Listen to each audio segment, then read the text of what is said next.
రాత్రికాలంలో లేఖనాల్లో నుండి కొన్ని మాటలు ధ్యానం చేసుకున్నాం. మత్తయి సువార్తము 15వ అధ్యాయము, మత్తయి సువార్తము 15వ అధ్యాయము 21 నుండి 28 వరకు మనం చూసినట్లయితే,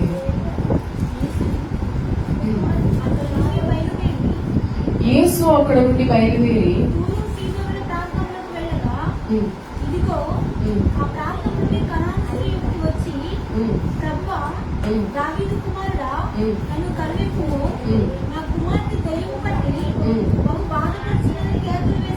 చాలా ఎవరు వచ్చారంట యేసుప్రభు దగ్గరికి?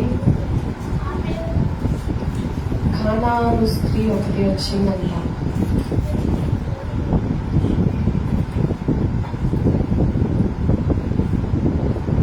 కనాను స్త్రీలకు, కనానీయులకు, యూదులకు యేసుప్రభు వారెవరు? యేసుప్రభు వారెవరు? యూదులు. ఆమె వచ్చిన ఆవిడ కనానీయులు. అయితే యూదుల ఆచారాలకు కనానీయుల ఆచారాలకు చాలా వ్యత్యాసం ఉంటుంది. యూదులు ఆశీర్వదించబడిన జాతి, కనానీయులు శపించబడిన వారు. ఈ మాటలు మనం క్షుణ్ణంగా తెలుసుకోవాలి అంటే ఆదికాండము 9వ అధ్యాయము 25వ వచనం చూసినట్లయితే, ఆదికాండము 9వ అధ్యాయము 25వ వచనం.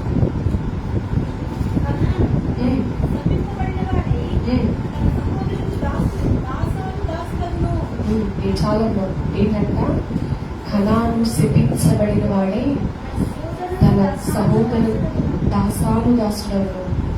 ఇటువంటి శాపభరితమైన జీవితాలు కలిగినటువంటి స్త్రీ దేవుని దగ్గరికి వచ్చుటకైనను, దేవుని ఆరాధించుటకైనను యోగ్యత లేనటువంటి స్త్రీ, దేవుని సంతానమునకు తన సంతానమునకు విరోధము కలిగిన స్త్రీ, తనకున్న సమస్య, తనకున్న ఇబ్బందిని బట్టి అనేక మార్లు ప్రభువు గురించి వెళ్ళి ప్రభువు యొక్క అద్భుతాలు చూసింది, ప్రభు చేయు ఆశ్చర్య కార్యక్రమం గ్రహించినదై ప్రభు దగ్గరికి వచ్చిందంట. చాలా మంది ఏముంది, నేను ఏ రీతి నేను బ్రతికేస్తే ఈ జీవితం కొనసాగిపోతుంది, నేను ఏదో భక్తి చేస్తున్నా, నా బిడ్డలు కూడా నెక్స్ట్ భక్తి చేస్తారనుకుంటున్నాను. వీరు శపించబడటానికి గల కారణం నోవాహు కుమారుడైన ఎవరు? హాము. నోవాహు కుమారుడైన హాము చేసిన పని వలన,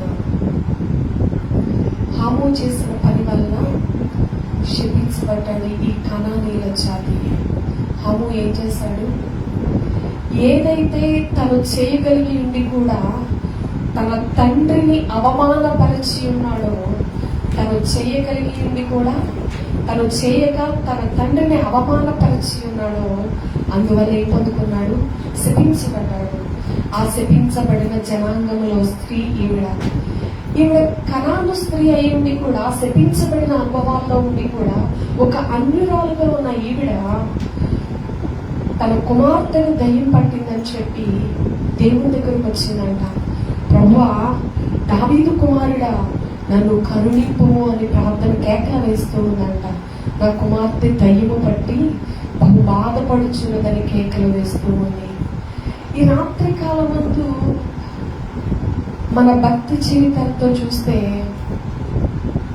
మనం ఏ పని చేసినా అది మన ప్రభువులోకి వచ్చిన తర్వాత అయినను, ఆత్మ పొందుకున్న తర్వాత అయినను, మనం చేసే పని అయినా, మనం మాట్లాడే మాట అయినా మన పిల్లల మీద ప్రభావం చూపకూడదు, వారి జీవితాలకి శాపాన్ని తెచ్చిపెట్టేదిగా ఉండకూడదు. మనం అనుకుంటాం కరుణామయుడు, కృప కురిపించు దేవుడు మన మధ్య ఉన్నాడు, వాగ్దానం కూడా చేశాడు, కృప వలన సింహాసనం స్థాపించబడుతుందని వాగ్దానం చేశాడు. ఏముందలే, నేను ఏదైనా మాట్లాడేస్తే చెల్లుబాటు అవుతుంది, దేవుని పాదాల దగ్గరకు వచ్చి నేను మొరపెట్టేస్తే దేవుడు నన్ను కల్పించేస్తాడు. నేను ఏ పని చేసినా కూడా, ఒకవేళ దేవునికి విరోధమైన పని చేసినా కూడా, నేను దేవుని పాదాల దగ్గరకు వచ్చి ప్రార్థిస్తే దేవుడు నన్ను కరుణిస్తాడు అన్న మనసులో ఒకవేళ మనం ఉన్నామేమో. హాము చేసిన ఒక్క పని వల్ల తన జాతి అంతా శపించబడి ఉంది. మనం చేస్తూ ఉన్న చిన్న చిన్న పనులు, చిన్న చిన్న దేవునికి విరోధమైన పనులు, అంటే చేసేది ఏ పని అని కాదు, కానీ దేవునికి నచ్చని పనులు ఏదైతే మనం చేస్తూ ఉన్నామో, ఎదుటి వారు మన వలన కన్నీరు పెడుతూ ఉన్నామో, ఆ పనులకు మనమే కాదంట బాధపడేది, మన సంతానం కూడా బాధపడుతూ ఉంది. మన సంతానం కూడా అనుభవాల్లో నడుస్తూ ఉంది. ఒక్క హాము ఒకటే శపించబడలేదు, కానీ తనకు జాతంతా శపించబడి ఉంది. మన జీవితంలో ప్రతి అడుగు కూడా దేవుడు మెచ్చేదిగా, ప్రతి క్షణము మనల్ని మనం విమర్శించుకుంటూ, నేను నీ కృపలో నుండి తొలగిపోనియొద్దయ్యా, నా చేయి పట్టి నువ్వు నడిపించయ్యా అంటూ భక్తి జీవితంలో ముందుకు కొనసాగవలసిన వారమై ఉన్నాము. ఈ కనాను స్త్రీలో శపించబడిన అనుభవాలు కలిగిన ఈ స్త్రీలో తనకున్న గొప్ప విశ్వాసము తన బిడ్డ జీవితంలో గొప్ప కార్యాన్ని జరిగించింది.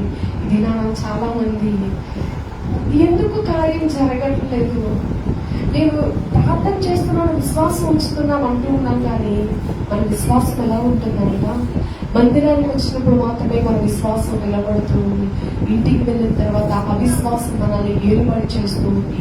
మందిరానికి వచ్చినప్పుడు ప్రార్థించినప్పుడు మాత్రమే దేవుని చేత గొప్ప ఆదరణను పొందుకుని దేవుని చేత మనం కృప పొందుకున్న వారిపై ధైర్యపరచబడుతూ ఉన్నాం. అదే గృహములకు వెళ్ళిపోయిన తర్వాత మన పరిస్థితులు ఏమవుతూ ఉన్నాయంట, కుటుంబంలో ఉన్న సమస్యలను బట్టి, కుటుంబంలో ఉన్న ఇబ్బందులను బట్టి, కుటుంబంలో ఉన్న ప్రతి విధమైన అనారోగ్యములే కావచ్చు, పరిస్థితులే కావచ్చు, ఆర్థికంగా ఆత్మికంగా ఏ స్థితిగతులైనా కూడా ఏమవుతున్నా అవిశ్వాసం మనల్ని ఏలుబడి చేస్తూ ఉంది. మందిరంలో ఏం ఏలుబడి చేస్తూ ఉంది, దేవుని గొప్ప ఆదరణ మనల్ని ఏలుబడి చేస్తూ ఉంది. మనం గృహానికి వెళ్ళిపోయిన తర్వాత అవిశ్వాసం మనల్ని ఏలుబడి చేస్తూ ఉంది. ఈ దినాన కార్యంలో జరగకపోవటానికి మందిరానికి వచ్చినప్పుడు ఒకటే బాధపడతా కదా, అందరూ నాతో సహా, నేను ఇంత భక్తి చేస్తూ ఉన్నా, నేను ఎందుకు వృద్ధి పొందలేకపోతున్నానయ్యా, నేను ఎందుకు విడుదల పొందలేకపోతూ ఉన్నాను, నీలో గొప్ప విడుదల ఉంది కదా, నేను నిన్ను విశ్వసిస్తున్నట్టుగానే ఉన్నాను. నేను నా విశ్వాసం ఎంతవరకు ఉందంటే, మందిరంలో ఉన్నప్పుడు సంపూర్ణమైన విశ్వాసం, నేను నిన్నే ఆశ్రయిస్తాను, చావైనా రేవైనా నీతోనే ఉంటాను అన్నంత విశ్వాసం మందిరంలో ఉన్నప్పుడు. కానీ మన గృహాలకు వెళ్ళిపోయిన తర్వాత విశ్వాసం ఏమవుతుందో తెలుసా, సన్నగిల్లిపోతుంది. అవిశ్వాసం మనల్ని ఏలుబడి చేస్తూ ఉంది. మనమే మన యొక్క స్థితిని మనం కోల్పోయేటట్లుగా, దేవుల్లో మన యొక్క ఆత్మీయ స్థితిని మనం కోల్పోయేటట్లుగా మారుస్తూ ఉంది ఆ పరిస్థితులు.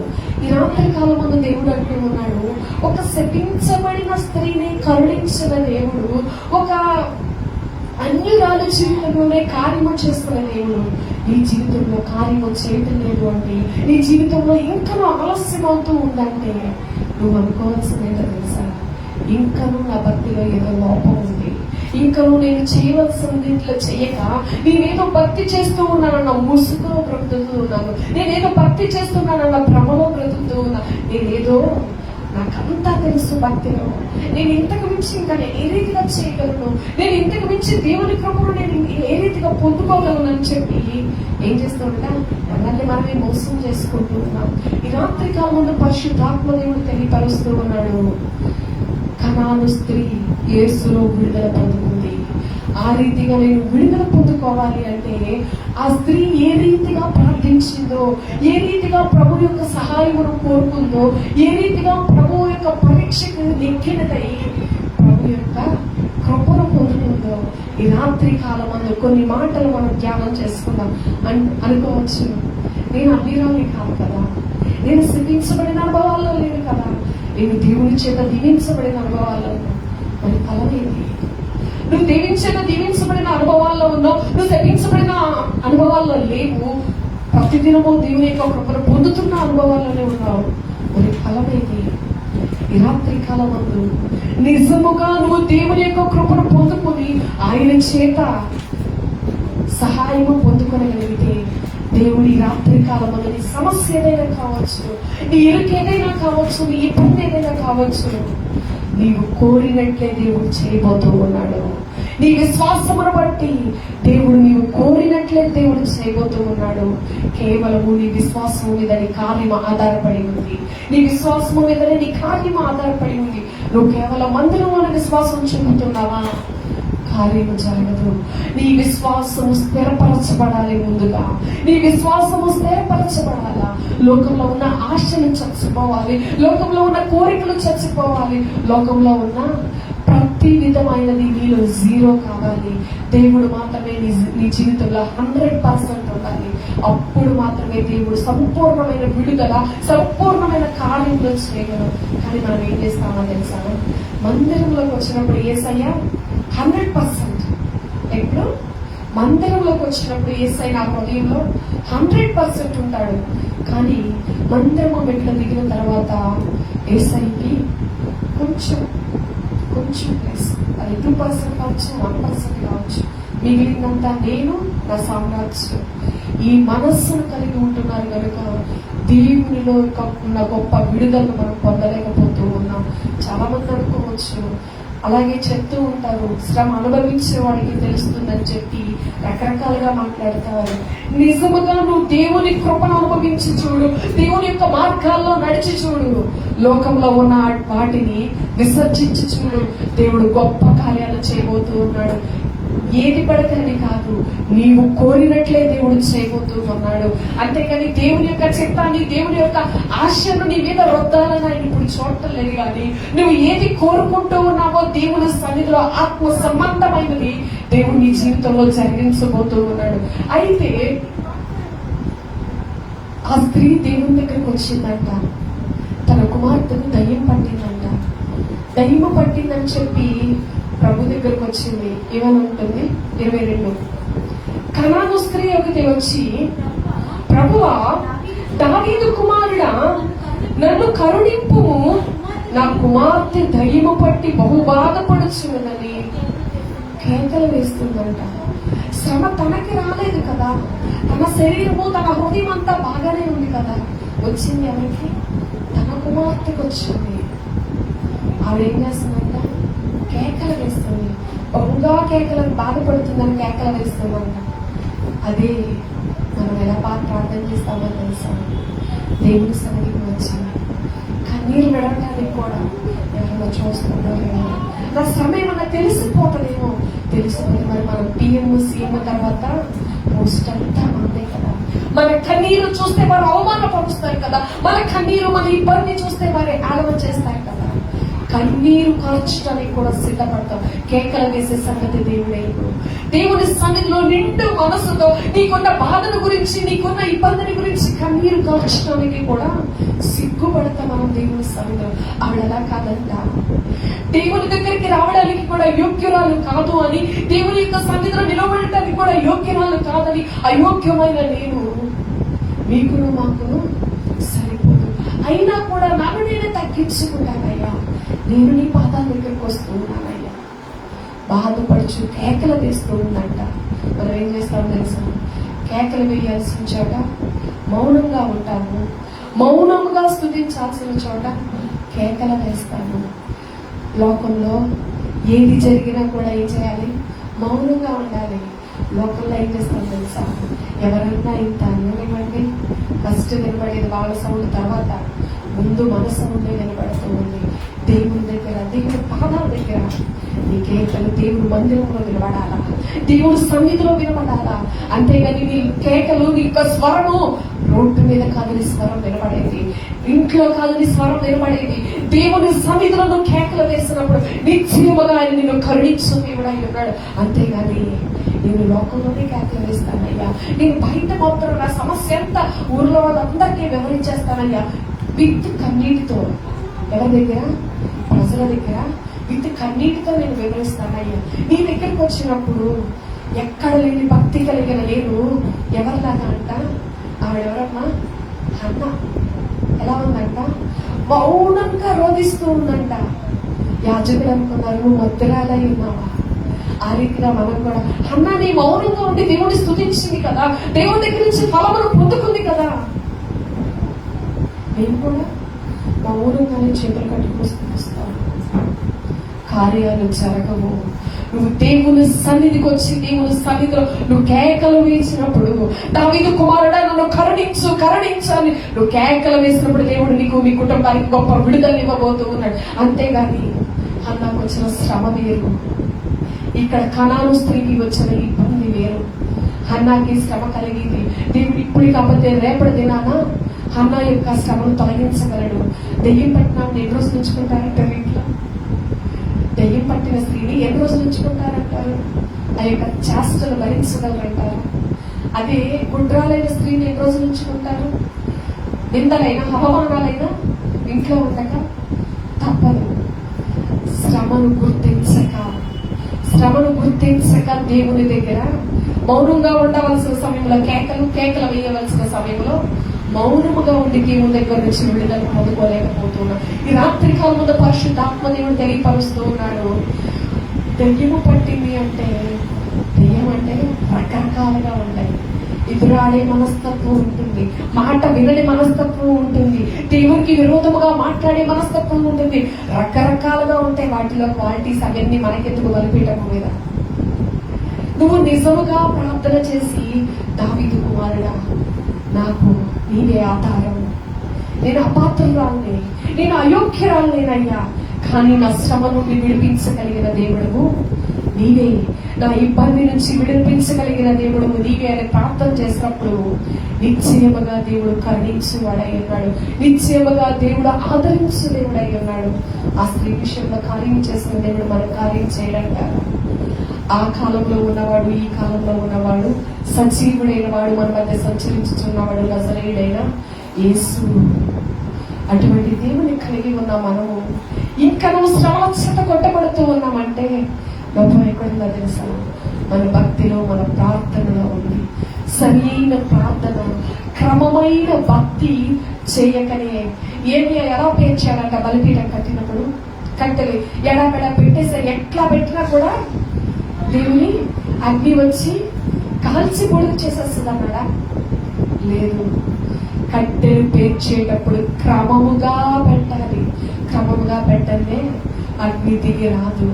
అంతేగాని నేను ఎలా కూడా పెట్టేస్తానయ్యా, నువ్వు నిశ్చయముగా కరుణించు దేవుడవు, నువ్వు నిశ్చయముగా కార్యము చేయి దేవుడవు, పైనుంచి అగ్ని వచ్చి కురిపించని కాల్చేస్తుంది. నేను ఎలా పెట్టినా పర్లేదు అనుకోలేదు ఏలియా.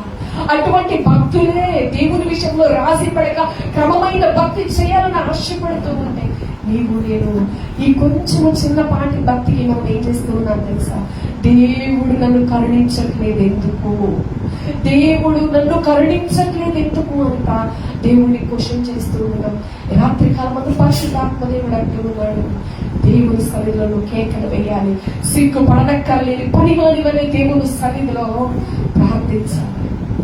మీరు అడగచ్చు, కేకలు వేయమంటున్నారు కదా, మరి మనకు ఎందుకు గంట ప్రార్థనలో మౌనంగా దేవుని స్థుతిస్తుంది? కేకలు వేసి ఎవరి మీద వేస్తుంది తెలుసా? కేకలు ప్రార్థన నిజంగా మీరు అబ్జర్వ్ చేశారో లేదంటే తెలియదు, కానీ నాకు సేవకుడు నేను మాత్రం బాగా అబ్జర్వ్ చేశాను. ప్రార్థన ఎలా ఉందో తెలుసా? నా వదిలేసాను, ఏంటిది? నా వదిలేసాను ప్రార్థన. మొత్తం అందరినీ సరిచేయమని ప్రార్థన చేస్తున్నాను. ఏంటి? అందరినీ సరిచేయమని ప్రార్థన చేస్తున్నాను. నా మందిరానికి దేనికి ప్రార్థన చేసుకోవాలి? నన్ను సరిచి, నా కుటుంబాన్ని సరిచి, నన్ను దీవించు, నా కుటుంబాన్ని దీవించు, నా మన సంఘంలో ఉన్న వారిని దీవించు. అంతేగాని యేసు ప్రభు తర్వాత పాపాలు క్షమించే వారు మనమే అయినట్లు, యేసు ప్రభు వారి తర్వాత సెలవు ఇచ్చుకునే వారు మనమే అయినట్లు ఏం చేస్తామన్నమాట? అందరి పాపాల కొరకు అందరినీ క్షమించాలి, అందరూ సరిచేయబడాలయ్యా అంటూ ఈ రకమైన ప్రార్థన చేస్తున్నాం. మన ఆశీర్వాదానికి మనమే అడ్డుకట్టగా మన ప్రార్థన నిలవబెట్టాం. ఎప్పుడైతే మన కొరకు మనం ప్రార్థన చేసుకుంటామో, ప్రతిదేమో వ్యక్తిగత ప్రార్థన ఎక్కడ చేసుకోవాలి? మన గృహంలో వ్యక్తిగత ప్రార్థన చేసుకున్నాం. మందిరానికి వచ్చినప్పుడు కూడా దేవుని సన్నిధిలో, మరి మరెప్పుడు పెడతాం? దేవుని సన్నిధిలో వచ్చి మరలా వచ్చి అందరి కొరకు ప్రార్థన చేస్తే మరి నీ గురించి ఎవరు మొదలుపెడతారు? నీ ఇబ్బందులు ఎవరు తీరుస్తారు? మీరు అడగట్లే పొందలేకపోతూ ఉన్నారంటున్నారు కదా, మరి దేవుడిని ఎప్పుడు అడుగుతాము? అడిగే సమయం ఉండట్లేదు కనుక ఎవరికి వారిగా ప్రార్థన చేయాలి. ఎవరు విన్నపాలు వారికి దేవునికి అర్పించండి అని చెప్పి ఎవరికి వారిగా ప్రార్థన చేసుకోమన్నారు. అంతేగాని దేవుని సన్నిధానికి వచ్చిన నీవు ఎక్కడ మనుషుల వైపు మాత్రం ఏ రోజు కూడా చూడొద్దు. నీవు ఏ సమయం వచ్చినా, ఎంత మంది ఉన్నా కూడా, ఒకవేళ వారు నీ వైపు చూస్తూ ఉన్నారా, వారు విశ్వాసులు కాదు, పిశాచాలే. ఒకవేళ నువ్వు కన్నీరు కారుస్తూ ఉంటే, నువ్వు దేవుని సన్నిధిలో ఆనందిస్తూ ఉంటే, నువ్వు దావీదు కుమారుడు నన్ను కరుణించారు, నువ్వు కేకలు వేస్తూ ఉంటే, నీ వైపు అదోలా చూస్తూ ఉన్నారా, వారు విశ్వాసులు కాదు, పిశాచాలే. నువ్వు దేవుని సన్నిధిలో ఆనందిస్తూ ఉంటే తట్టుకోలేక నీ వైపు యక్షగా చూస్తూ ఉన్నారా, వారు విశ్వాసులు కాదు. దేవుని సన్నిధానానికి ఎవరు వచ్చినా, ఎటువంటి మనసుతో వచ్చినా, దేవా నీవే నా ఆధారం, నీవే నా ఆశ్రయము, ఏ రోజు పక్క వ్యక్తిని చూడటానికి సాహసించొద్దు. దాని దేవుడు అంటున్నాడు, నేను ఎవరిని కరుణింతును వారినే కరుణింతును. ఎవరి మనస్సు నాకు దగ్గరగా ఉంటుందో, ఎవరు నా పాదముల మీద ఆనుకుని ఉంటారో, నేను వారిని కరుణించలేమున్నాను. అంతేగాని ఒకవేళ నేను కన్నీరు పడితే పలానా అక్క ఏమనుకుంటుందో, ఒకవేళ నేను గట్టిగా ప్రార్థన చేస్తూ ఉంటే ఏమిటంట, పరిశుద్ధ మామ బయలుదేరి చూడు గట్టిగా అరుస్తుంది అని చెప్పి,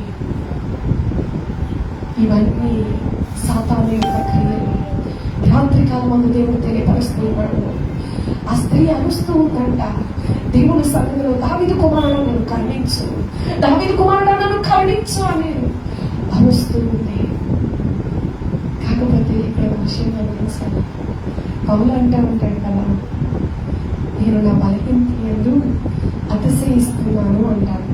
చాలా మంది అంటారు, ఒకవేళ ఇది దేవుడు ముల్లేమో ఎందుకంట, ఒకవేళ ఇది దేవుడు ముల్లేమో అని చెప్పి నీ అసమర్థతను దేవుడి మీద చూపొద్దు. ముళ్ళు పెట్టేది ఎందుకో తెలుసా, నువ్వు ఓర్చుకోగలిగింది నీ ఆత్మీయ జీవితానికి ఇబ్బంది లేనిది ముళ్ళు. నీ ఆత్మీయ జీవితానికి ఇబ్బంది కలిగేది, నిన్ను దేవునికి దూరం చేసేది శ్రమ. ఆ శ్రమకు ఖచ్చితంగా ప్రార్థన చేయాలి, ఫలం పొందుకోవాలి. నీ ఆత్మీయ జీవితానికి అడ్డుగా లేనిది ఏదైతే ఉందో దాని గురించి నువ్వు పట్టించుకోవట్లా, దేవుని పాదాలకు అప్పగించి వదిలేస్తే చాలు. ఏదైతే నువ్వు చేసుకునే ప్రార్థనకి, నువ్వు చేసే ఆరాధనకి అడ్డుగా నిలవబడుతూ ఉందో, దేవుడు ఏ రోజు ఆయన ప్రార్థనకి ఆరాధనకి అడ్డుగా నిలవబడే దేవుడు అంటారా? ప్రార్థన కూడా అడ్డుగా నిలవబడే ముళ్ళు ఏమైనా పెడతాడంటారా దేవుడు? పెట్టడు. దేవుడు ముళ్ళు పెట్టాడు అంటే అది ఎలా ఉంటుందో తెలుసా? ఇవి అంటారు కదా, నోట్లాడుతున్న పైకి రావట్లేదు, పోలీసులు 3rd degree చేస్తున్నారంటారు, పైకి దెబ్బలేం కనిపించవంట, బాడీ అంతా కొల్లైపోతుందంట. ఎలా ఉంటుంది? పైకి దెబ్బలేం కనిపించవు, యాజ్ గా ఉంటారంట, కానీ బాడీ అంతా కొల్లైపోతుంది. అది ముళ్ళు. అంతేగాని నాకే ముళ్ళు పెట్టాడు దేవుడు, నాకు ఈ ముళ్ళు పెట్టాడు అని చెప్పి ఏం చేస్తున్నాము? దేవుని మీద నింద వేసి భక్తి చేయక మనం దాక్కుంటున్నాము. దేవునికి నిజమైన భక్తి చేసినప్పుడు దేవుని సన్నిధిలో సిగ్గు పడక నువ్వు కన్నీటితో దేవుని పాదాలు పట్టుకుంటే నిశ్చయముగా ఆయన కరుణించు దేవుడు, దాటి వెళ్ళిపోయేవాడి కాదు. కరుణించే కరుణామూర్తి మన మధ్య సంచరించుచూ ఉండగా ఇంకనూ నీ హృదయంలో కలవరం ఎందుకు? ఇంకనూ నీ హృదయంలో కన్నీరు ఎందుకు? కన్నీరు ఆయన పాదాలు తాపడానికి ఉపయోగించు. నీ కన్నీరు ఆయన పాదాలు తడిపి ఆయన కరుణను పొందుకోవడానికి ఉపయోగించు. అంతేగాని నీ శ్రమను లోకులకి చెప్పి వారి దగ్గర నీ కన్నీటిని తెలియపరిచి నువ్వు లోకం అవడం తప్ప జరిగేదేమీ ఉండదు. ఈ రాత్రి కాలం ముందు దేవుడు తెలియపరుస్తూ ఉన్నాడు, నువ్వు ఎప్పుడైతే కనాను స్త్రీ వలె కేకలు వేస్తావో ఆయన కృప నీ మీద వర్షించబోతూ ఉంది. నువ్వు ఏ ఇరుకు ఇబ్బంది నువ్వు దేవునికి తెలియపరుస్తూ ఉన్నావో, నీ బాధను దేవునికి తెలియపరుస్తూ ఉన్నావో, ఆయన ఏం చేస్తూ ఉన్నాడంట? నీవు కోరినట్లే నీకు అమలు గాక అంటూ ఉన్నాడు. ఆమేన్. హల్లెలూయా, హల్లెలూయా, హల్లెలూయా. ఆయన గొప్ప కార్యాలు చేయగలిగిన దేవుడు, ఆశ్చర్య కార్యములు చేయగలిగిన దేవుడు. అసాధ్యమైనది ఏది ఆయనకి లేనే లేదు. మరణమునే జయించి లేచిన వాడు, పునరుత్థానుడైన దేవుడు తిరిగి మన కొరకు రాబోతూ ఉన్నవాడు. ఇంకేం చేసిందంట ఆవిడ? 23 ఏంటంట? ఎంత కన్నీటితో దేవుణ్ణి ప్రార్థన చేసి ఎంత ఏడ్చి గగ్గోలు పెడుతూ ఉందంట ఆవిడ. గగ్గోలు పెడుతూ ఉన్నా కూడా ఆయన ఏం మాట్లాడలేదంట, అలాగే చూస్తూ ఉన్నాడంట. దేవుడు ఇదేంటి ఇంత కఠినం కూడా, నేను ఇంత అరిచి గోల పెడుతూ ఉన్నాను కదా, నేను ఇంత అరిచి నా శ్రమను దేవునికి తెలియపరుస్తూ ఉన్నాను కదా, ఒక్క మాట కూడా మాట్లాడలేదు.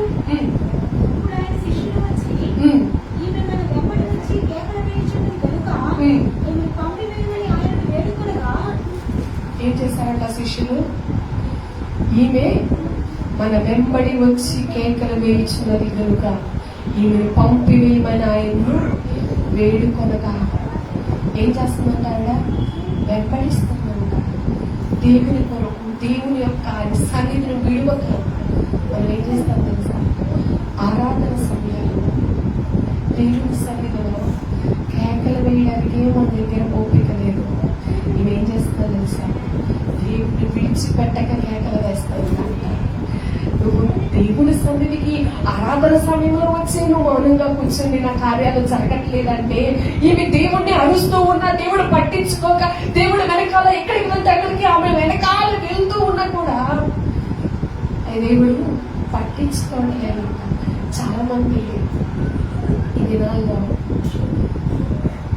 వెళ్తా ఉంటారు. సమస్య ఏదైనా వచ్చింది, ఇరుకు వచ్చింది, కొంతకాలం ప్రార్థన చేసిన తర్వాత ఒకవేళ ఇది తీసివేయడం దేవుడికి ఇష్టం లేదేమో, ఈ ఇరుకు నుంచి, ఇబ్బంది నుంచి, దేవుడి అనారోగ్యం నుంచి విడుదల చేయడం దేవుడికి ఇష్టం లేదేమో, అందుకని ఇట్లా ఉంది. నెక్స్ట్ సమస్యలో కనుక్కుని దాని గురించి ప్రార్థన చేయడం. అప్పుడు ఏమవుతుంది తెలుసా?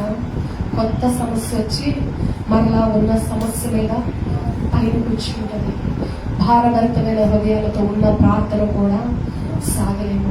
ముందు మన ఎదుట ఉన్న సమస్యను తొలగించుకుంటే దేవుడిలో ఒక మెట్టు పైకి ఎదగగలుగుతాం.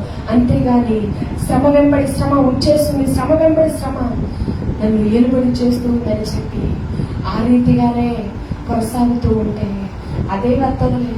దేవుడు తీరుస్తాడే, ఆయన కరుణామయుడు కదా, ఆయన కురిపిస్తానన్నాడు కదా కృపను, తప్పకుండా ఆయన కరుణించి మేలు చేస్తాడే అని చెప్పి విడిచిపెట్టేస్తే అది ఎలా అవుతాయో తెలుసా?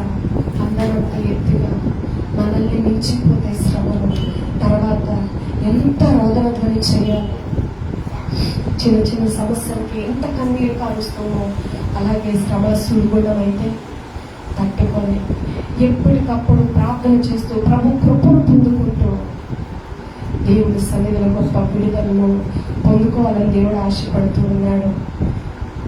చూద్దాము 24వ వచనం.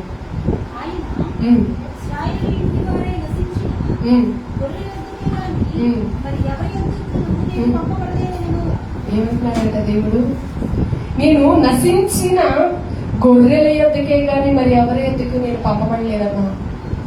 నేను మా ఇశ్రాయేలు ప్రజల దగ్గరికే వచ్చాను. మా వాడకట్టిన వాళ్ళ దగ్గరికి, మా యొక్క చుట్టాల దగ్గరికి, మా పొలపోళ్ళ దగ్గరికి మాత్రమే నేను వచ్చాను. దేవుడు నిన్ను పరీక్షిస్తా ఉంటాడు. శ్రమల సుడిగుండంలో నువ్వు నిలబడతావా లేదా? ఏదో 1-2 సార్లు ప్రార్థించి వెళ్ళిపోతావా, లేకపోతే దేవుని కృప దిగి వచ్చేంత వరకు నిలబడతావా లేదా అని చెప్పి దేవుడు నిన్ను పరీక్షిస్తూ ఉంటాడు. శ్రమ ఒకేసారి తొలగిపోతే నీకు దాని విలువ తెలియదు. శ్రమ ఒకేసారి నీ దగ్గర నుంచి వెళ్ళిపోతే దాని యొక్క విలువ నీకు తెలియదు. ఆశీర్వాదం ఊరికే వచ్చిందని చెప్పి మరలా ఏం చేస్తావో తెలుసా? శ్రమలను స్వాగతించడానికి నీవే ఆహ్వానం పలికే వ్యక్తిగా నువ్వు నిలబడతావు. ఎందుకో తెలుసా?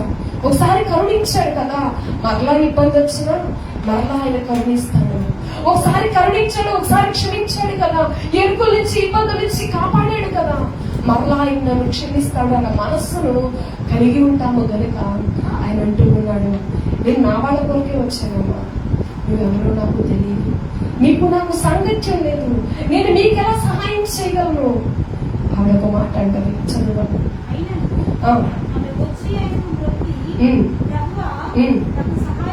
ప్రభువా నాకు సహాయము చేయమని అడిగాను.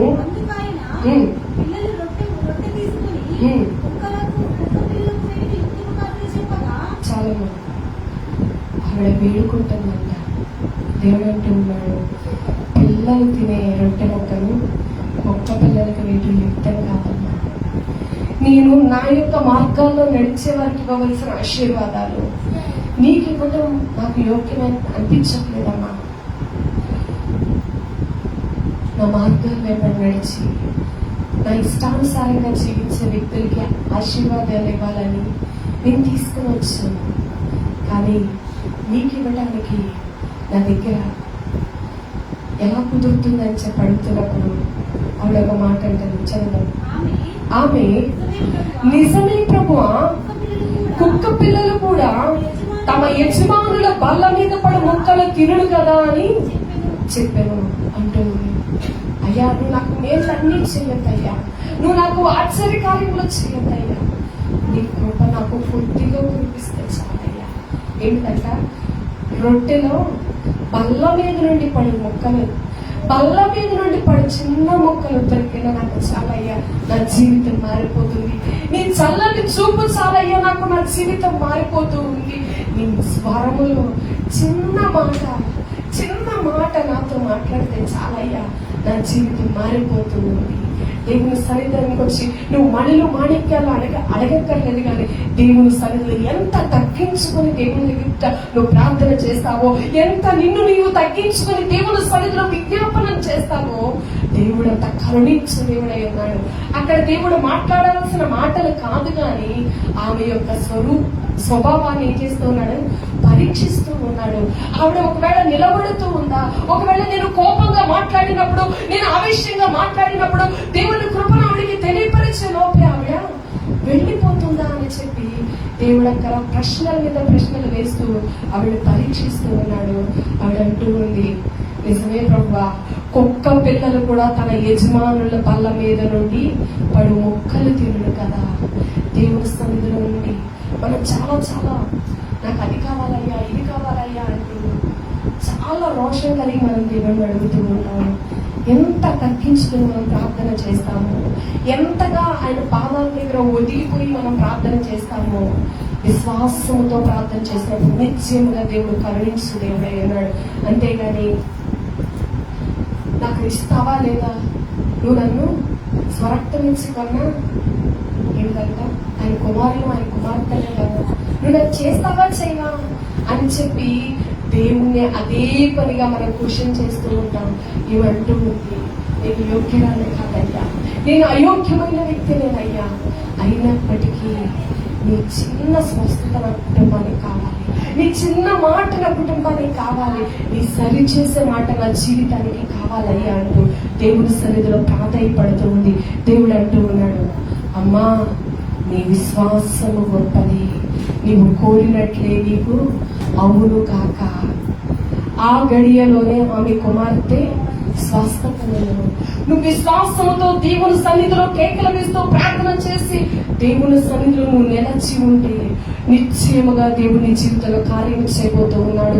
నువ్వు ఏదైతే దేవుని సన్నిధిలో కోరుకుంటూ ఉన్నావో, దేవుని పాదాల దగ్గర నీ విన్నపాలు విన్నవించుకుంటూ ఉన్నావో, దేవుడు తప్పకుండా నీవు కోరినట్లే దేవుడు జరిగించబోతూ ఉన్నాడు. అంతేగాని నేను ఏమీ మొరపెట్టనయ్యా, నేను సాదాసీదంగా వచ్చి వెళ్ళిపోతాను, నేను కేకలు వేయలేను, మౌనంగా నేను రోధిస్తాను అంటావా, కార్యం కూడా అలక్ష్యం అవుతుంది. కానీ నెపం మాత్రం దేవుని మీద వేస్తూ ఉన్నాను. దేవుడు నాకేమేమో చేయటం లేదు, దేవుడు నీకు నేను విగ్రహారంలో ఉన్నప్పుడు అలాగే ఉంది, దేవుళ్ళలోకి వచ్చినప్పుడు అలాగే ఉంది.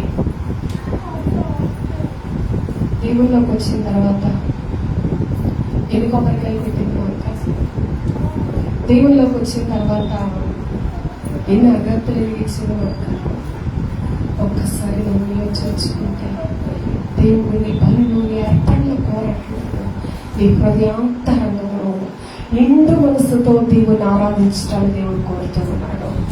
సన్నిధిలోకి వచ్చినప్పుడు నీ మనసులో ఇంకా లోకం వైపు ఏమైనా ఆశ ఉందా, నీ మనసులో ఇంకా ఇది నాది కాదు అనుకున్న దాని మీద కూడా నువ్వు ఆశపడుతున్నావా? కేవలము మన మనసు దేవుని మీద మాత్రమే ఉండాలా. ఈ హృదయంలో దేవునికి తప్ప ఏ ఒక్కరికి చోటు ఉండకూడదు. నిజముగా నీవు నా తండ్రి అయ్యా, నేను నీ కుమార్తెను నీ కుమారుణ్ణి అన్నప్పుడు నిశ్చయముగా ఆయన మనల్ని కరుణించు దేవుడై ఉన్నాడు, నిశ్చయముగా ఆయన కృప చూపు దేవుడై ఉన్నాడు. రాత్రి కాలం అందు మనం ధ్యానం చేసాం, నిన్న మధ్య కాలం ధ్యాన కాలం అందు ఆయన కృప ఎలా ఉందంట, సంరక్షించేదిగా ఉందంట. ఆయన కృప ఎలా ఉందంట, శ్రమలలో కూడా సహించగలిగేదిగా ఉందంట ఆయన కృప. ఒకవేళ ప్రభువులో నుండి నేను పక్కకు వెళ్ళిపోతానేమో, ప్రభువులో నుండి నేను వేరైపోతానేమో అనుకున్న సమయంలో కూడా ఆయన కృప ఏం చేస్తున్నాడ, మన చేయి పట్టి నడిపిస్తూ ఉంది ఆయన కృప. అటువంటి కృప కలిగిన దేవుణ్ణి ప్రార్థించకుండా, ఆయన పాదాలు పట్టుకుని గోసాడకుండా, ఏదో నామినల్ గా ప్రార్థించి, ఏదో నామినల్ గా వచ్చామా దేవుని సరిలో అటెండెన్స్ సహించుకున్నామా వెళ్ళిపోయామా అన్న రీతిగా ప్రార్థన చేసినకు కార్యములు జరగట్లేదు అంటే దేవుడే మీకు ఇవ్వాలి కాదు, దేవుడు నీ హృదయాన్ని కోరుకుంటూ ఉన్నాడు, నీలో ఉన్న విశ్వాసమును చూస్తూ ఉన్నాడు దేవుడు.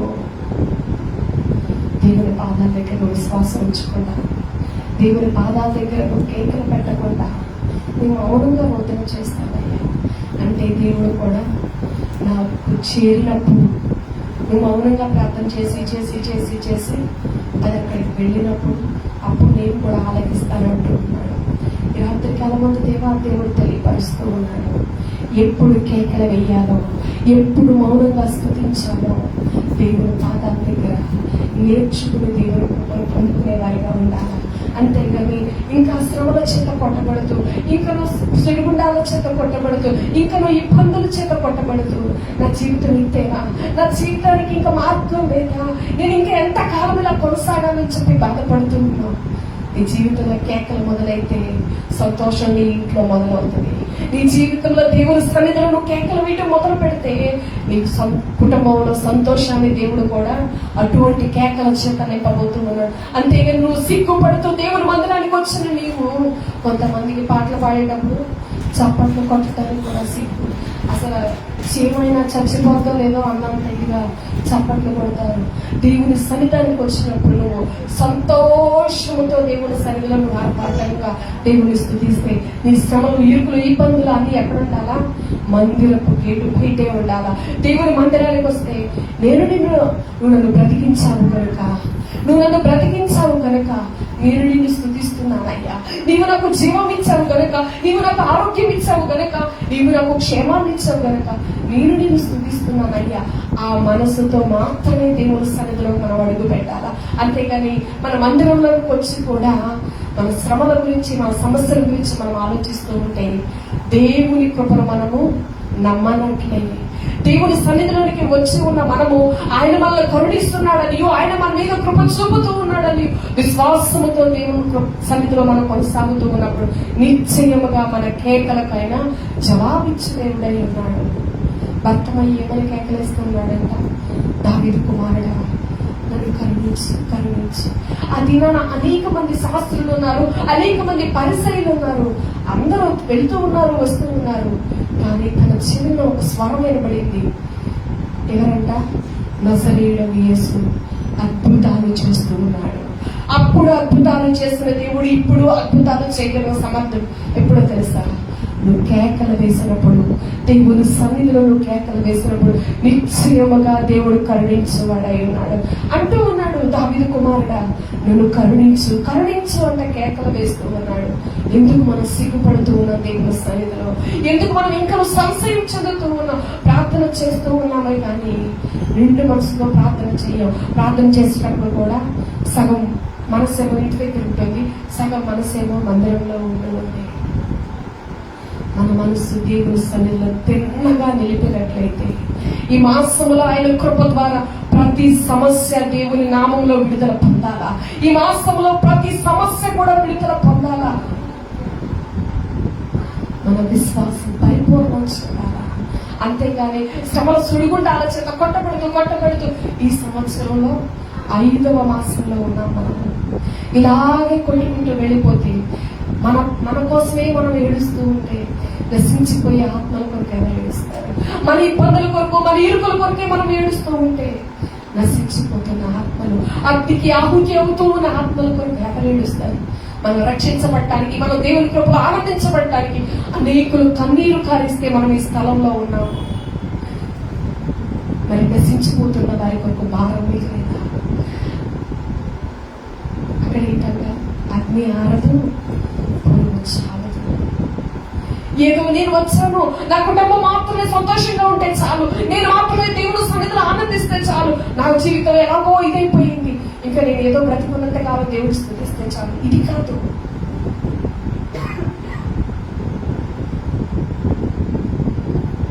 నశించిపోతున్న ఆత్మీయ భారం కలిగి మనం దానికి కేకలు వేయాలా?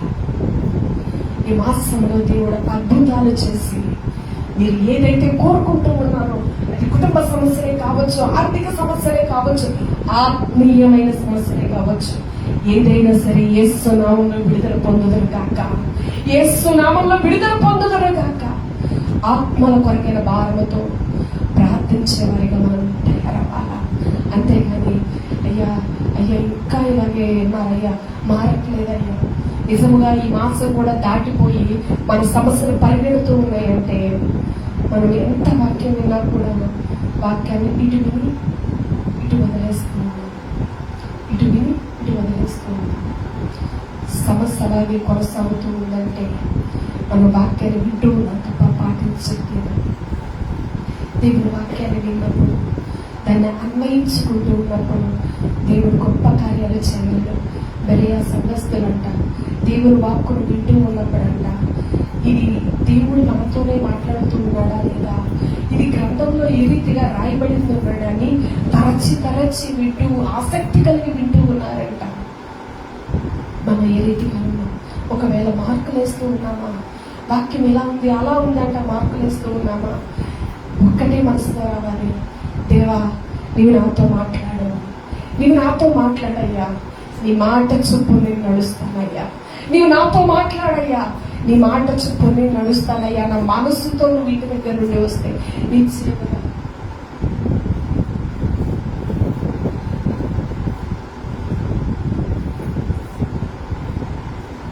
నిశ్చయముగా దేవుడు తన కృపను కురిపించే దేవుడై ఉన్నాడు. నిశ్చయముగా ఆయన అద్భుతాలు ఇచ్చే దేవుడై ఉన్నాడు. అందరూ తల వచ్చి ప్రార్థన చేయాలి. ఇంత వాక్యం వినాలి ముఖ్యం కాదు, కానీ మన జీవితంలో కార్యం జరగాల, మన జీవితంలో దేవుడు అద్భుతాలు చేయాల.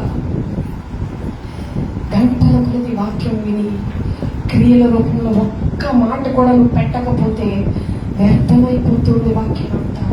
క్రియల రూపంలో నువ్వు ఒక్క మాట కూడా పెట్టకపోతే వాక్యం అంతా వ్యర్థమైపోతూ ఉంది. రాత్రి కాలం మందు పరిశుద్ధాత్మ దేవుడు తెలియపరుస్తూ ఉన్నాడు. పరిస్థితులు, మన ఇబ్బందులన్నీ ప్రభు ఎరిగి ఉన్నాడు. వాక్యం ఎంతగా కైకొన్నావో నీ ప్రార్థనలోనే తెలిసిపోతూ ఉంది. వాక్యాన్ని నువ్వెంత అవలంబిస్తావో, దేవుని మాటను నువ్వెంతగా స్వీకరిస్తావో.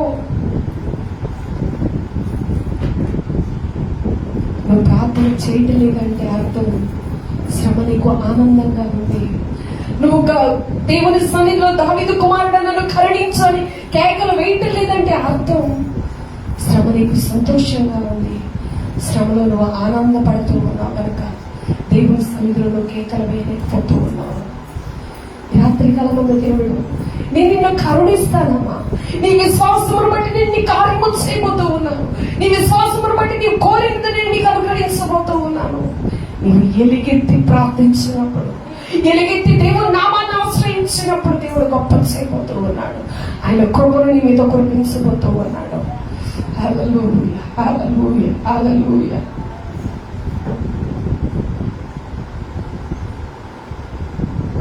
దావీదు కుమారుడా నన్ను కరుణించయ్యా, దావీదు కుమారుడా నన్ను కరుణించయ్యా, దావీదు కుమారుడా నన్ను కరుణించయ్యా. ఈ శ్రమలు మేము తాళలేమయ్యా, ఈ ఇరుకులు మేము తాళలేమయ్యా, ఈ అనారోగ్యములు మేము తాళలేమయ్యా, ఈ శ్రమ సులుగుండాలు మేము తాళలేమయ్యా. కరుణించేవాడా, కృప చూపేవాడా, మా ఆనందాన్ని కోరేవాడా, మా ఆశను తీర్చేవాడా, నీ కృప నాకు కావాలయ్యా, నీ కృప నాకు కావాలయ్యా, నీ కృప నాకు కావాలయ్యా.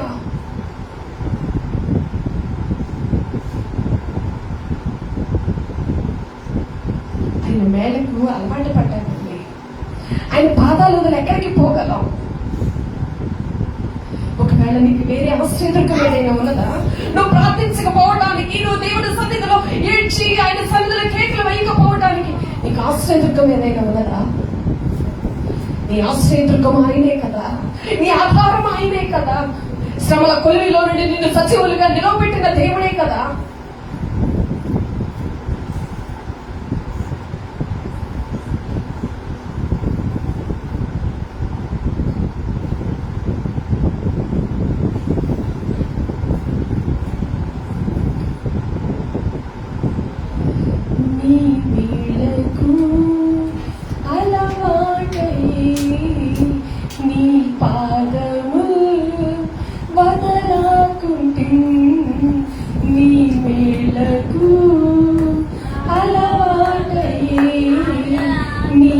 పాదము వదలకుంటు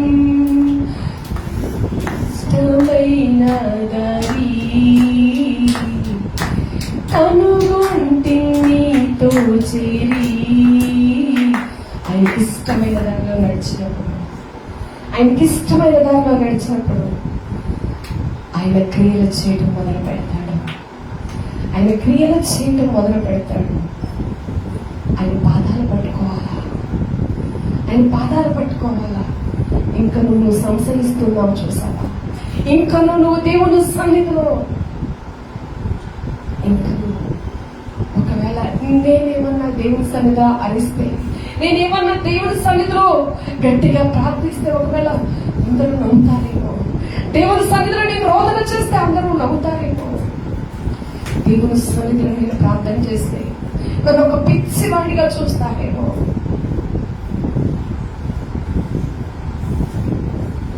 చూస్తారు.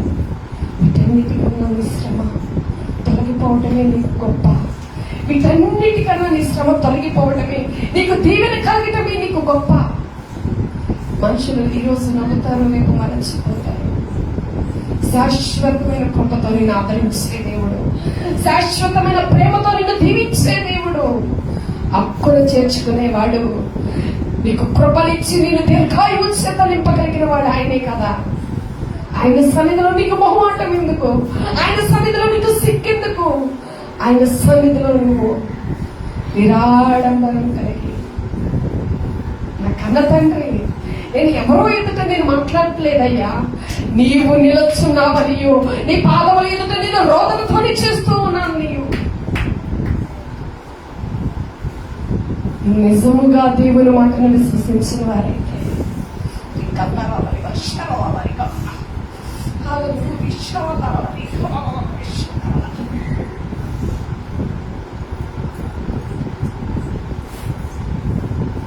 నిన్ను నమ్మినట్లు నేను వీరి ఎవరిని నమ్మాలిదయ్యా, నీకు నాకు మధ్య దూరం తొలగించావు వదిలుండలేక. నిన్ను నమ్మినట్లు నేను వీరి ఎవరిని నమ్మాలిదయ్యా, నీకు నాకు మధ్య దూరం తొలగించావు వదిలుండలేక. నా ఆనందం కోరివాడా, నా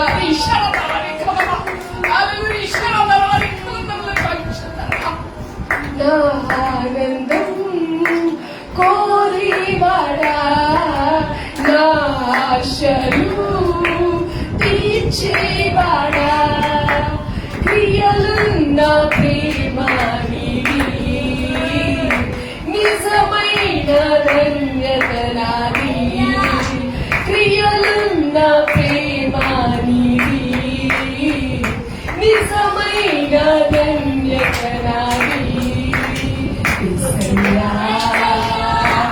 యేసయ్యా, యేసయ్యా, యేసయ్యా, నేను చెయ్యక నీవు ఉండలేవయ్యా, ఆరాధించక నీవు ఉండలేవయ్యా, నేను చెయ్యక నీవు ఉండలేవయ్యా, ఆరాధించక నీవు ఉండలేవయ్యా.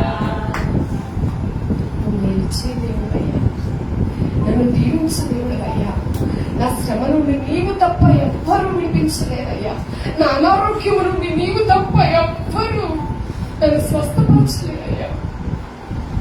నీవేనయ్యా నా ఆశ్రయం, నీవేనయ్యా నా ఆధారం. ప్రార్థన చేయగలవా? చేయగలవా? అటు సన్నిధిలో కన్నీరు కార్చగలవా? నిన్ను పరీక్షించే దేవుడు నీ విశ్వాసాన్ని చూసి ఆశ్చర్యపోవాలా. నిన్ను పరీక్షించే దేవుడు నీ అవిశ్వాసమును గురించి ఆశ్చర్యపోవట కాదు, కానీ నీ విశ్వాసమును బట్టి నీ దేవుడు ఆశ్చర్యపోయి ఆయన కనికరపడి నీ మీద కార్యము చేయాలా, ఆయన ప్రేమ చూపించి నీ మీద కృప పోయాలి ఆయన. అంతేగాని నాకు పట్టట్లేదు, ఇది నాకు సంబంధించింది కాదు. నీ జీవితంలో కార్యములు కూడా ఆ రీతిగా ఆలస్యం అయిపోతూ ఉంటాయి. దేవుని సన్నిధిలో ఎప్పుడైతే నువ్వు రోదలతోని చేస్తావో, ఆయన సన్నిధిలో కేకలు వేస్తావో, నిశ్చయముగా దేవుడు కరుణించేవాడే ఉన్నాడు. నిశ్చయముగా ఆయన కృప చూపు దేవుడు అయినాడు. ఒక్కటే ప్రార్థన చేయి, దావీదు కుమారుడా నన్ను కరుణించు, నేను నీ కొరకు, నేను బలమైన రాజ్య స్థాపన కొరకు నేను వాడబడతాను అయ్యా. నశించిపోతున్న ఆత్మల కొరకు నేను భారం కలిగి ప్రార్థన చేస్తాను అయ్యా. నిశ్చయముగా దేవుడి రాత్రి కాలం మొదలు పెట్టబోతూ ఉన్నాడు గొప్ప విడుదల. నువ్వు ప్రార్థన చెయ్యి, దేవుడు గొప్ప విడుదల మొదలు పెట్టబోతూ ఉన్నాడు నీ జీవితం.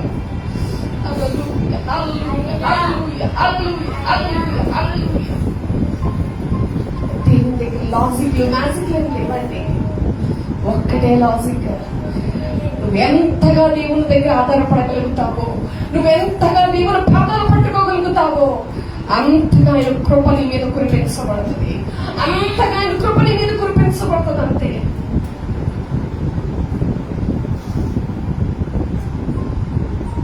మర్మాలు నేను గొప్ప చేయలేము, ఉన్నతముగా నువ్వు ఉపదేశం వినేసినంత మాత్రాన నిన్ను గొప్ప చేయలేము. మాట వినుట శ్రేష్టం, మాట వినుట శ్రేష్టం. దేవుని మాట, ఆయన సాత్వికము నన్ను గొప్ప చేసినట్టు. దేవుని మాటకు లోబడగలుగుతున్నా, దేవుని మాటకు లోబడగలుగుతున్నా. నిశ్చయముగా ఆయన నీ జీవితంలో కార్యము చేయగాక, నీవు కోరినట్లే దేవుడు నీ జీవితంలో జరిగించగాక.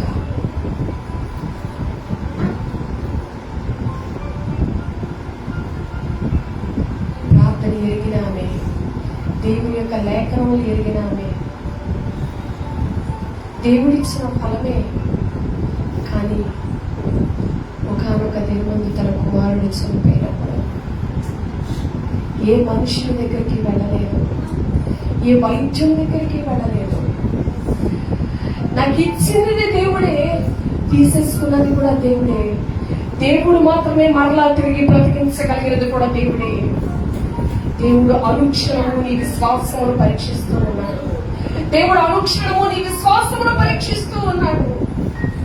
ఆవిడ కనురాలైన స్త్రీ, ఆ దేశంలోని కనురాలైన స్త్రీ అయినా కూడా ఏ వైద్యుని సంప్రదించడానికి ఆవిడ సాహసం చేయలేదు.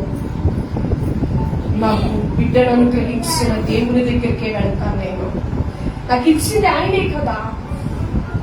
ఈ శ్రమలో కూడా నాకు కార్యము చేయగలిగిన వాడు ఆయనే కదా. చాలా మంది విశ్వాసం అంటూనే మనుషులను ఆశ్రయిస్తూ ఉన్నారు, విశ్వాసం అంటూనే తమ శక్తి మీద ఆశ్రయపడుతూ ఉన్నారు, విశ్వాసం అంటూనే దేవుని కృప నుండి తొలగిపోయి దేవుని యొక్క దీవును పొందుకోలేకపోతూ ఉన్నారు. వెళ్ళింది దేవుని దగ్గర గొప్ప విడుదల పొందుకుంది, చనిపోయిన తన కుమారుడు బ్రతికించుకుంది.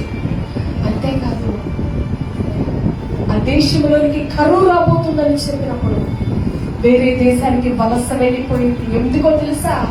దేవుని కృప చేత నడిపించబడుతుంది, దేవుని మీద విశేషముగా ఆనుకుంది ఆవిడ. నువ్వు చెప్పిందే నా జీవితంలో వేదవాక్కయ్యా, నీ మాటే నా జీవితంలో వేదవాక్కయ్యా. ఎలీషా అన్నాడు, మా దేశంలో కరువు రాబోతుంది, నువ్వు పలానా దేశానికి వెళ్ళిపో, మరలా కరువు తీరిన తర్వాత అవుతుంది. దైవజనుడు మాట వింది, మాట విన్నట్లుగానే వెళ్ళిపోయింది. దేశంలో కరువు వచ్చింది. కరువు తీరిపోయిన తర్వాత వస్తే ఉన్న భూభాగం అంతా రాజు ఆక్రమించేస్తాడు. ఏం చేయాలయ్యా? మళ్ళా ఎలీషా దగ్గరికి వచ్చింది. ఏంటయ్యా నా పరిస్థితి?